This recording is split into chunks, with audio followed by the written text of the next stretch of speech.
həmişə istəymişəm. Başda o film müəllimi Sərnaz müəllim olmaqla hər birinizə səmimi qəlbdən öz təşəkkürümü bildirirəm.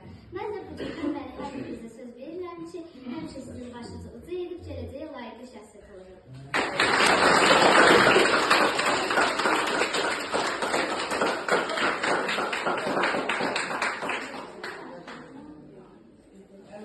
Bunlar yaxşı şəkillər, bu şəkilləri. Gəlirsən bir Müəllim Şahnaz haqqında. Yəni, mən 5-ci sinifdə dərs demişəm bu sinifə.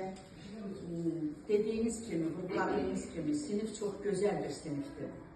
Hamısı yaxşı uşaqlardır, hamısı tərbiyyəli uşaqlardır, oxuyan uşaqlardır.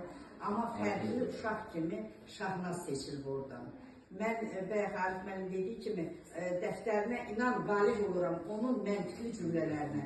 Onun o təbiətdə bilirsiniz ki, müəyyən müşahidələr var, müəyyən təcrübələr var, müəyyən suallar özündən yazmalısan, özündən təbiətdən götürüb yazmalısan. Yəni o cür gözəl məntiqli cümlələrlə mən valid olmuşam və dönə-dönə də valideyni oxuyub dəftərinə ona təşəkkür yazmışam və valideyninə təşəkkür eləmişəm.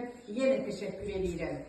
Dediyimiz kimi, yəni özümüzün şagirdimiz olub. Reyhanə həqiqətən dərs əlaçısı, medalistimiz olub. Eyni zamanda, bax, ona görə qızım, dönə-dönə təşəkkür edirəm bir valideyn kimi. Mən hər bir valideyn iclasında da həmişə hər bir valideynə deyirəm ki, hər bir valideynin borcunu uşağına fərq eləsin.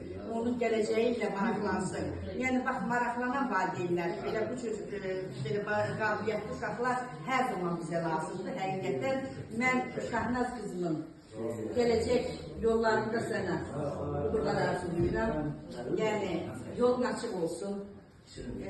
Pillə-pillə, səsin həmişə zirvələrdən, ucalardan gələcək və müəllimlərin dediyi kimi, yəni arxitektor da ola bilərsən, dizayner da ola bilərsən, memar da ola bilərsən, nə bileyim kimlər kimi. Bax, o yerlərdən səsin gəlsin, bizə də ömür versin, eşidək, bilək, görək, amma görməsək də yəni gələcəyi siz görəcəksiniz, gələcək sizindir. Hər birinizə təşəkkür edirəm. Bugünkü bax, bu sərgimiz üçün, bunun Şahnazın əl işi üçün, yəni Şahnaza uğurlar arzulayıram. Valideynə də xüsusi təşəkkür edirəm.